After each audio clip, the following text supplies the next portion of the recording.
All right. So you heard what he said. He said, talking about it, this place burning, and talk about, hey, look, the chickens are definitely coming home to roost, and that's what the men at Great Millstone, the affiliate camps, and the like-minded men, the men who have the 100% truth.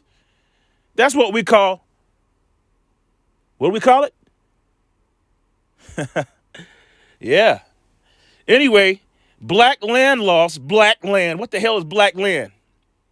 All right. It's all prophecy. I want to pull this up. Black land loss. Yeah. And if you remember or even understand, a lot of the so-called Gadites, they lumped us all in together. All right. Gadites are Northern Kingdom, so-called blacks, or I can't stand that word. It's so derogatory. Or Southern Kingdom, right? But they would lump us all together. All right. And then you had a thing called a $5 Indian. It's all messed up. See, Homestead Act, equality before the law. All right, I just pulled this up. Let's see what I can find here. Racist language and woven. Oh, let's see what this is. Okay, I agree. Caveman News Network. Anyway, racist language is still woven into the home deeds across America, and I can give you a first-hand account of that. I'm gonna give you a quick story, and I'm gonna jump into some scriptures. Okay. Call hello, how about Shimmy Shine. All right, I know a gentleman that used to work with me. Okay, Salakia for this. And something just popped up. Anyway, and this is he had bought a house, purchased a house, I guess maybe in I don't know 2010, something like that. And but he had purchased a house, and he told me that on his deed, there was a clause saying that this house cannot be sold or inhabited by a Negro. It was still on the clause of the purchase of the house. And of course, he decided he wanted to lobby to take that out of there, which was good on him. I don't know if he's an Edomite or not. I don't know. I never tested his spirit, but he had that removed, but it was still in that clause anyway. I mean, there's proof of that all across America. Where it says a Native American or a Hispanic or a so-called Negro can't buy this property. Mind you, this is in 2010. Anyway, racist language is still woven into the home deeds across America. Erasing it isn't easy, and some don't want to. Why? Because it's that ancient hatred. It's written about in the book of Ezekiel, the 35th chapter. Let's see, what does this say right here, if I can read it. Said premises shall not be rented, leased, or conveyed, Slakia, to or occupied by a person other than of the white or Caucasian race. Look at that right there. It's right there. These Edomites are crazy. Hey, bear in mind, check this out. Bear in mind, all this land was stolen in the first place. My goodness. And look at that right there. You are Amalek. I watched that the other night. My wife and I forgot how good it was. So these Edomites, man, is the biggest welfare case ever. And really, the largest welfare case in the history of all welfare cases is the state of Israel. Okay? Somebody here broke it down. I forget who it was. One of the brothers that broke it down with all the aid and all that Babylon, a.k.a. America, has given them was $43 million a day. Put that in your mind. $43 million a day. Okay? I wonder. Let's read this first. Lamentations 5 and verse 7. Our ancestors sinned, this is in the NIV, and are no more. Are we to bear their punishment? And the truth is, yep. It's in the prophecies. The Israelites, northern and southern kingdom, you so-called blacks, Latinos, Native Americans, and speckled bird, we still in captivity. We still bearing the sins of our fathers, which was us. Another thing they don't understand. Okay? Yeah, there was something else I wanted to get. Let's see. Our fathers, let's get it. Our fathers have sinned and we are not. And we have borne their iniquities, right? There was something I wanted to get into. And it just slipped my mind. What was it? Oh, and I was going into Salaki. I'll just let it pass. If you know, Yahweh Shem Yahushua bring it back to me if he wants me to have it. Exodus 34 and verse 7. There it is. Yep. Because the dude that was talking, the clip I put in there, the guy that was talking, he was talking about the sins of the forefathers and all that. Yeah, you got to bear that because it was you. Everybody's back in their lot right now. All right. And these are the end times. And it ain't nowhere in the scripture said Babylon's going to be in league with Israel. Babylon's going to be a help. No. It's crazy, man. Exodus 34 and 7, keeping mercy for thousands, forgiving iniquities and transgressions and sin, and that will by no means clear the guilty. You see? Visiting the iniquities of the fathers upon the children and upon the children's children, upon the third and fourth generation. That's everybody all the time. So you don't get away with it. You don't get to say, well, nobody was a slave now. We didn't do anything. Yeah, you did. And it continues in your deeds. It continues in the things that these, have you seen some of these clips of these YT, these Edomite farmers are saying? Now they want to, hell, they got bailed out last time Nero was president.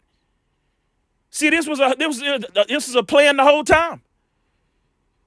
This is why he didn't want to let go, and he wanted to be the president again because hey, he ran on. We're gonna make America great again. We're gonna get rid of these high prices. We're gonna do this. We're gonna do that. Blah blah blah blah blah blah blah. But see, now he realized all he needed was that vote to get back in. Which these presidents are placed there. They're picked. They're not voted in, but. The consensus of the people was like, we want him back in office because we think he's going to help us. And when they say us, when they say Americans, they talking about Edomites. They talking about themselves. They ain't talking about you, Jakes. All right? This is not our fight. And let them squirmish amongst themselves. Egyptian shall be against Egyptian. This is prophecy. Anyhow, now they talking about a bailout and this, and we need this or else we're going to lose our farms. Well, it wasn't yours in the first place. Did we just read a little bit about the Homestead Act and how you made a treaty with the Northern Kingdom? And when I say that, a lot of people would just say the so-called Indians, but no, that's the whole entire of Northern Kingdom. Probably, I said Southern before. That's the whole entire of the Northern Kingdom. Hispanics involved, all of them. See? Okay? You made all kinds of treaties and then broke all of them. Matter of fact, I believe Esau Edom said, okay, we'll just stay on the West Coast. Yeah, okay. And then the Homestead Act was like, well, let's go ahead and just develop the West.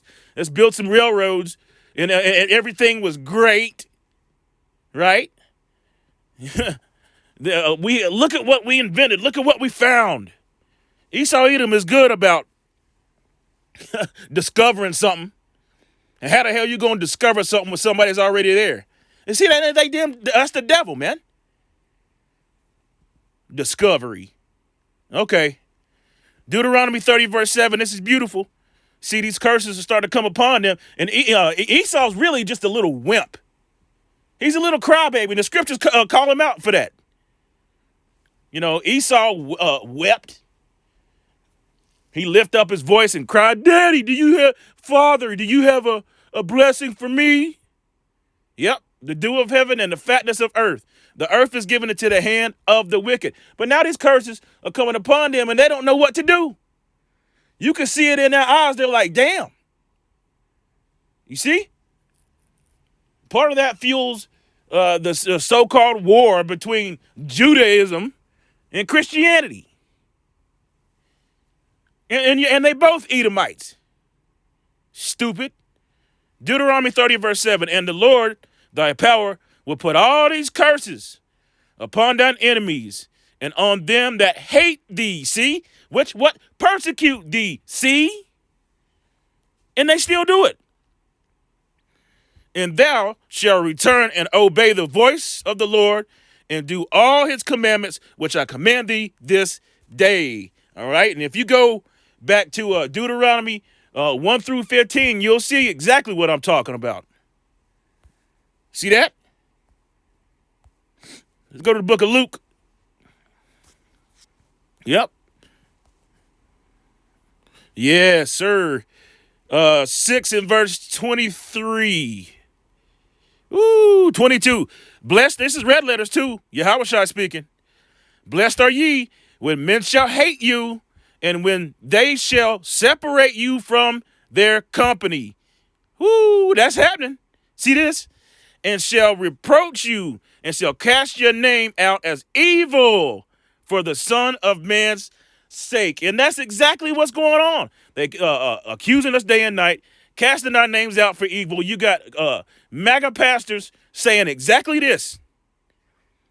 All right, reproach you, separate you from their company, ICE agents, and cast your name out as evil for the Son of Man's sake. Rejoice ye in that day. See that?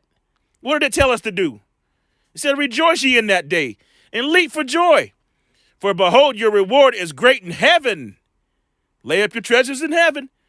All right. For in the like manner did their fathers unto the prophets. Verse 24, but it reads what? But woe, destruction, unto you that are rich, for ye have received your consolation. Uh-oh. Esau, Edom, you through. You have received your consolation. You have more than heart could wish. You know? Therefore, this is the book of, excuse me, Psalm 73, verse 6. Therefore, pride. See, they was all prideful. Look at what we have. We work hard. We got our farmland and we pulled ourselves up by the bootstraps. No, you didn't. You a welfare case, Esau. You've always been a welfare case. The inventions, all these things, man. You didn't do none of this shit. You invented the patent office. And then they got the nerve to talk about some intellectual information or intellectual property. Let's look that up. Because they actually use this in court cases.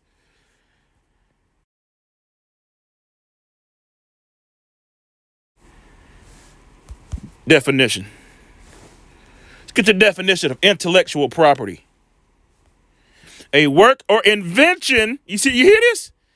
That is the result of creativity, such as a manuscript or a design to which one has rights and for which one may apply for a patent, copyright, trademark, etc. Can't make this up. See? That's what intellectual property is. Verse 6, Psalm 73, verse 6. Therefore, pride compasses them about as a chain, and violence cover them as a garment. What violence? All right? The chickens are coming home to roost for sure, and it's prophecy. Sirach 25, verse 7. There be 9 things which I have judged in my heart to be happy, and the 10th will I utter with my tongue, a man that have joy of his children, and he that live to see the downfall of his enemy. Woo, that's perfect. Giving all praise, honor, and glory to Yahweh, Bahasham, Yahweh Shai, Bahasham, Rekaha Kodash. Yet again, double honors to the apostles and the prophets and the bishops. All right, men all the way on down a great millstone. Healthy shalom to the 144,000 mighty men. Hey, Kwam Yasharala. And every chance you get, chant this place down. Huh?